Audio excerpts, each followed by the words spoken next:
walking down the street, thanking the Lord I still got my feet. There's so much pain and crying all around me, as I'm still walking down the road. All that I do is to sing my. I am walking down the street, thanking the Lord I still got my feet. There's so much pain and crying all around me, as I'm still walking down the road. All that I do is to sing my song, but I'm so glad that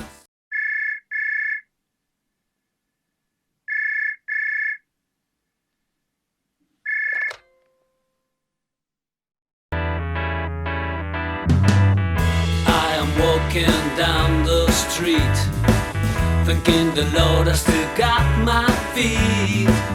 There's so much pain and crying all around me, as I'm still walking down the.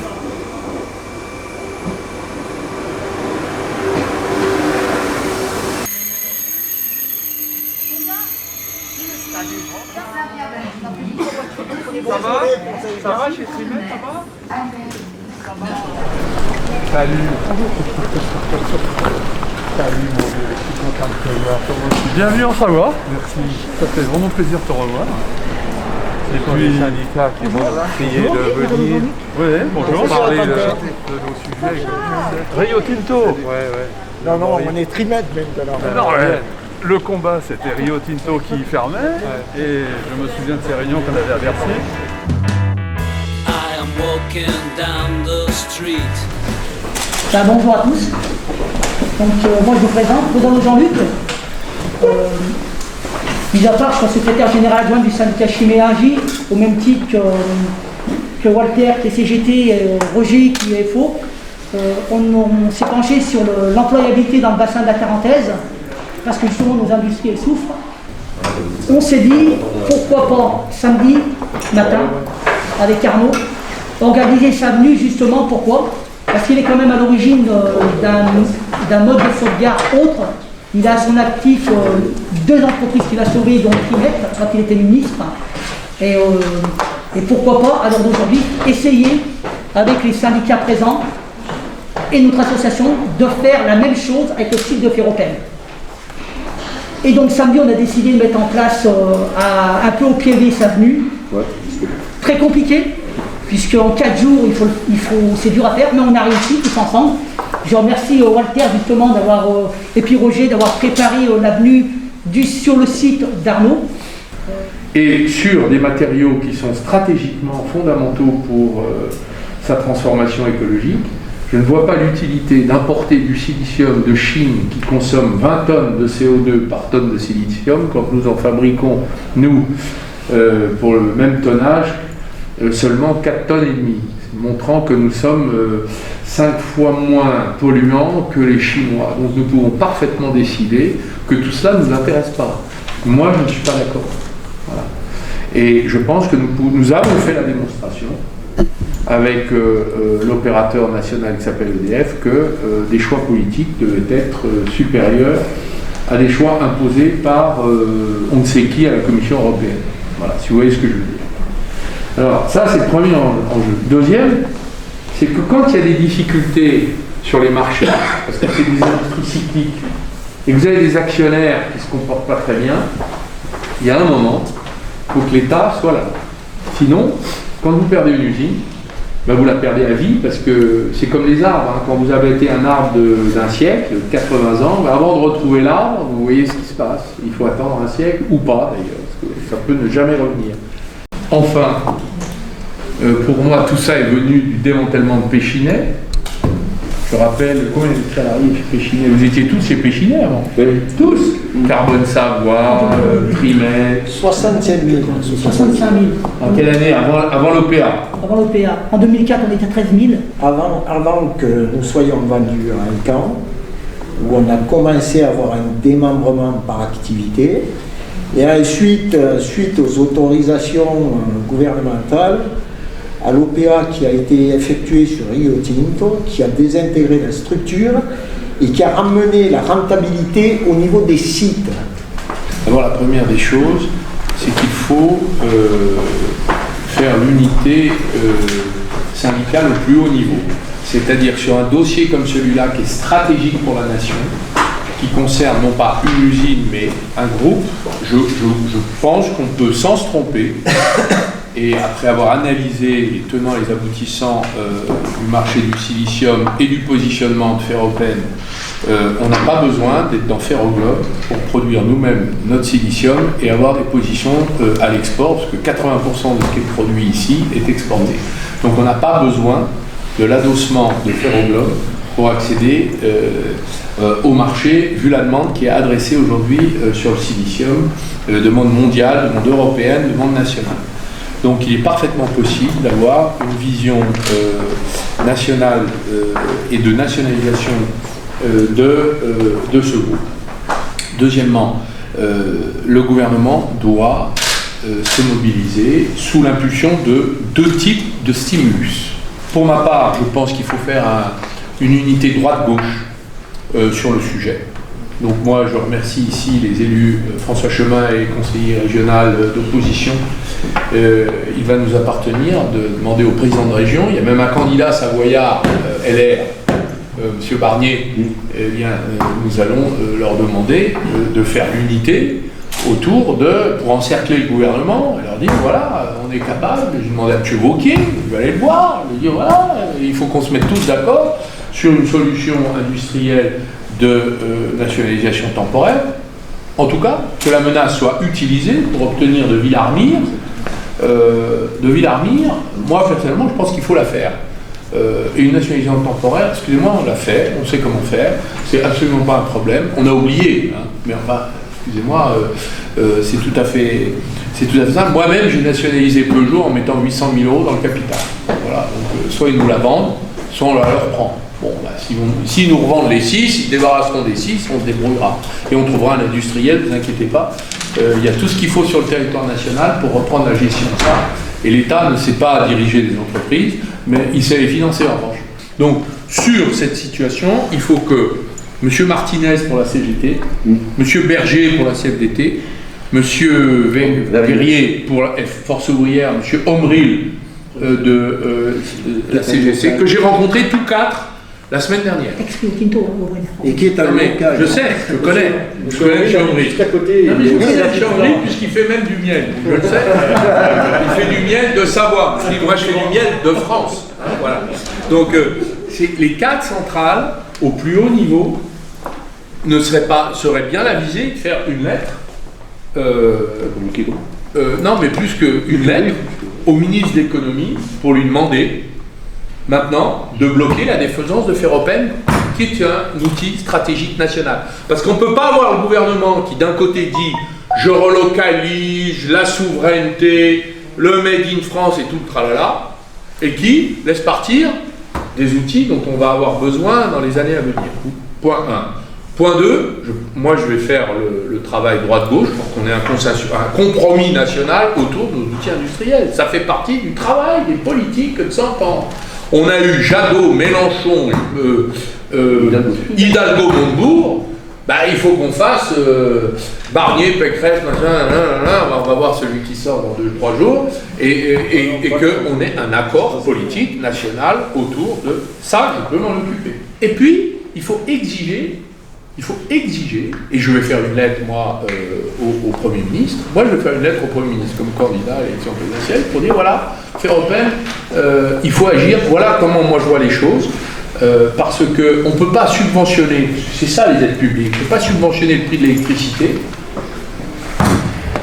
parce que c'est ça le deal, s'il n'y a pas maintien des installations compétitives sur le sol français. Voilà. Voilà ma proposition, messieurs, mesdames, messieurs. Merci. I am walking down the street, thinking the Lord has still got my feet. Bonjour, enchanté. Peut-être en vidéo. Ouais, merci d'être venu en tout cas. On est là pour ça. Je veux remercier Jean-Luc d'avoir travaillé à la vue d'Arnaud Montebourg aujourd'hui. Très efficace, on a échangé le week-end dernier pour essayer de mettre en place ces détails. Je voulais juste te remercier d'avoir participé à cette venue. Je te laisse la parole. Donc, ça marche, ouais. On lève le masque. Bonjour à tous. Donc je me présente pour ceux qui ne me connaissent pas, mais donc je suis Potalo Jean-Luc, donc je suis à la fois secrétaire général du syndicat, adjoint du syndicat Chimie Énergie 1 de Savoie. Je m'occupe de l'emploi de la vallée et de la Savoie, et je suis à la fois l'interlocuteur local de l'association Bridge sur le génie écologique, dont son président n'est ni plus ni moins qu'Edouard Martin, l'ex-eurodéputé. Et il est vrai que j'ai suivi toute mon vie, j'étais là la semaine dernière, je me suis dit on ne peut pas laisser les copains de travail dans une situation dans laquelle on a été nous. Et donc avec nous, c'était Roger, on a été en contact, entre autres avec Arnaud, dès samedi, pour mettre en place sa venue 4 jours après.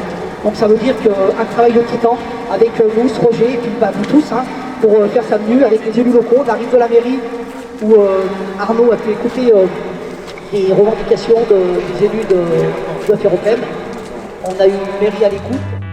I am walking down the street, thanking the Lord I still got. Messieurs, je veux saluer les organisations syndicales ici présentes, la CFDT, M. Potalo et Force ouvrière, la CGT, les élus territoriaux qui nous ont accueillis ce matin, le conseil régional François Chemin, conseil régional de Savoie, conseillers départementaux et les maires de votre commune et alentour.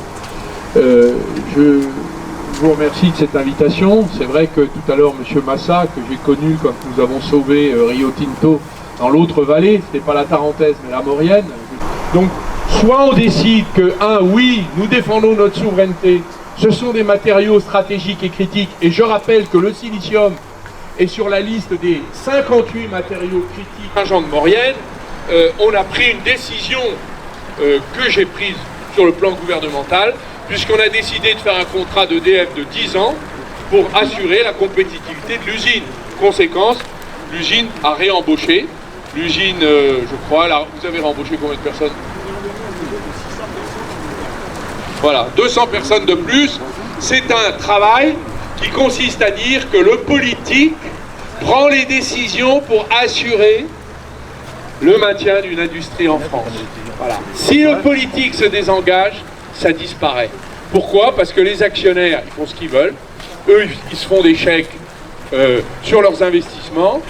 Les actionnaires, ils ont d'autres préoccupations qu'une nation.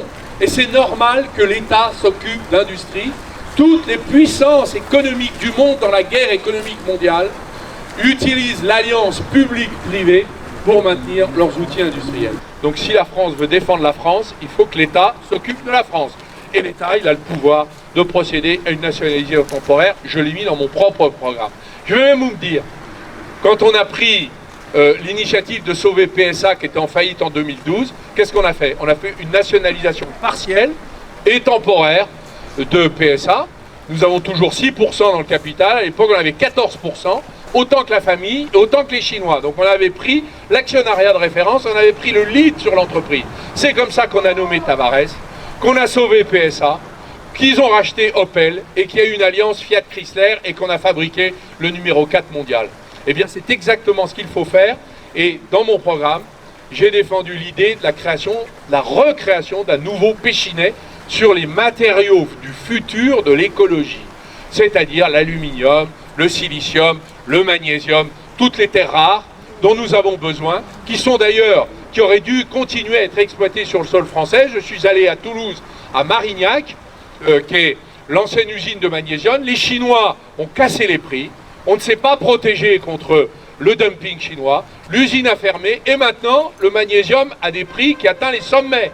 Nous pourrions aujourd'hui réouvrir Marignac si nous avions un outil industriel qui est copiloté par des industriels et l'État. Moi, je pense que l'État ne sait pas diriger les entreprises industrielles.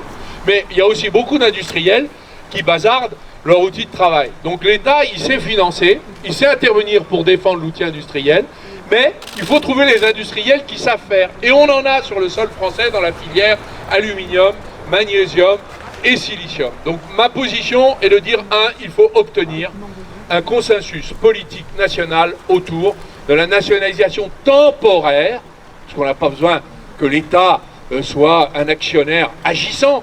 Il suffit qu'il dise stop, maintenant, Villarmir, au revoir, ça revient en France, on trouve un industriel, on se met d'accord, et on recommence à constituer le Péchinet du futur en s'associant, en rachetant les boîtes, en reprenant toutes les technologies pour reconstituer le Péchinet qui, il n'y a même pas 20 ans, avait combien de personnes, M. Massard ?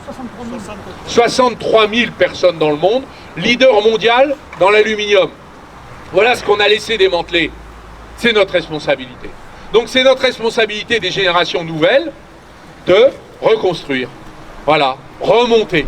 On va remonter des usines. Donc pour ma part, j'ai demandé aux organisations syndicales ici présentes d'alerter leur numéro 1 pour que nous fassions une sorte d'unité nationale autour de cet outil industriel considéré comme stratégique par la France et par l'Union européenne.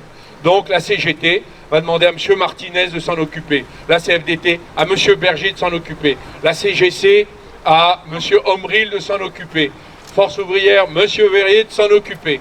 Et pour ma part, je vais prendre mon bâton de pèlerin, ma canne et mon chapeau. Bon, j'ai pas encore de canne, ni vraiment un chapeau, plutôt un bonnet. Mais je vais aller prendre ma canne et mon chapeau, puis je vais aller voir aussi, parce que Mme Hidalgo est venue, M. Mélenchon est venu, M. Jadot est venu et M. Montebourg est venu. Mais ça suffit pas. Il y a tous les autres. Donc je vais aller voir, vous avez un candidat LR savoyard, je vais aller voir M. Wauquiez aussi, de la région, et je vais dire, écoutez, maintenant on va se mettre d'accord, puis on va prendre en tenaille le gouvernement. Parce que c'est au gouvernement d'agir, et il ne peut pas agir dans la guerre économique mondiale comme à l'époque des bisounours. Maintenant, nous sommes agressés, nous sommes en difficulté, nous devons nous armer. Et pour s'armer, il ne faut pas avoir peur. Donc, il y a des supermarchés, on peut aller s'acheter une petite dose de courage, c'est en vente libre, et on peut parfaitement s'achalander. Et je trouve que pour stimuler le courage d'un gouvernement, il n'y a rien de mieux que l'unité syndicale et l'unité politique. Donc je vais faire ça. Je vais écrire au Premier ministre pour lui demander d'intervenir au plus haut niveau. Car qu'est-ce que pèse Villarmir face au gouvernement de la France? Rien. Par ailleurs, si le gouvernement est capable de mettre sur la table les contrats à long terme d'électricité, il est en mesure d'obtenir quelques concessions assez facilement. Pourquoi ne l'a-t-il toujours pas fait, contrairement aux promesses de M. Macron? Pourquoi même vos patrons, excusez-moi, ils sont venus s'en plaindre auprès de moi, même vos patrons n'arrivent pas à obtenir un rendez-vous chez M. le maire? Vous vous rendez compte? Alors qu'ils demandent des contrats à long terme d'électricité. Et ils ont raison de demander. Moi, je suis pour. J'ai été convoqué au MEDEF par l'ensemble de la filière de l'aluminium. J'y suis allé, comme vous me demandez de venir. J'ai dit exactement la même chose qu'aujourd'hui. Un nouveau Péchinet, l'union des forces, les contrats à long terme. Vous voyez ce qu'ils m'ont dit? Ils m'ont applaudi. Je dis, mais pourquoi le gouvernement ne le fait pas? Je dis, il ne nous reçoit pas. Bon, donc, quand un gouvernement ne s'occupe pas d'industrie, il faut le forcer et il faut lui donner un coup de pied aux fesses. Donc, je vais faire ça. Je peux encore faire ça, j'ai encore des bonnes chaussures. Voilà, messieurs, dames. Ce que je peux vous proposer, c'est pas beaucoup. Je ne suis pas au gouvernement. Si j'étais au gouvernement, cette affaire serait réglée. Je sais comment on l'a fait dans d'autres circonstances. On n'a pas peur quand on est un dirigeant de l'économie, un ministre de l'économie. On ne doit pas avoir peur face aux puissances financières qui n'en sont pas. On doit affronter. Le politique doit être plus fort que l'économie. Sinon, c'est la destruction de la démocratie. C'est qu'on a fait la démonstration qu'on n'a plus besoin d'aller voter ou il faut prendre des solutions qui sont radicales et extrêmes. Moi, je pense qu'on peut être raisonnable et obtenir des choses tout à fait sensées, comme celle de défendre nos outils industriels de cette nature. Encore un mot. Tous les pays du monde savent défendre leurs outils industriels. Tous. Les Allemands, regardez où ils en sont. Ils les ont toujours défendus. Ils ont un quart de la richesse nationale, c'est de l'industrie. Chez nous, on est à 10%. Même les Anglais sont passés devant. Les Espagnols sont passés devant. Les Italiens sont à 19%. Nous, on est à 10%. Voilà. Vous savez pourquoi? Parce qu'on a la fâcheuse habitude de considérer que ça compte pas, ça sert à rien. Donc moi, mon engagement personnel, politique, militant pour le Made in France depuis des années, c'est de faire en sorte que ce soit le sujet numéro 1, tout le temps, en permanence, et que ce ne soit pas le sujet d'un seul, mais le sujet de tout le monde. Donc je suis content quand je vois que mes idées sont reprises, mais ça me désole quand elles ne sont pas mises en œuvre par ceux qui nous dirigent. Voilà, les discours c'est bien, les actes c'est mieux. Voilà ce que je peux faire. Merci à tous. Merci.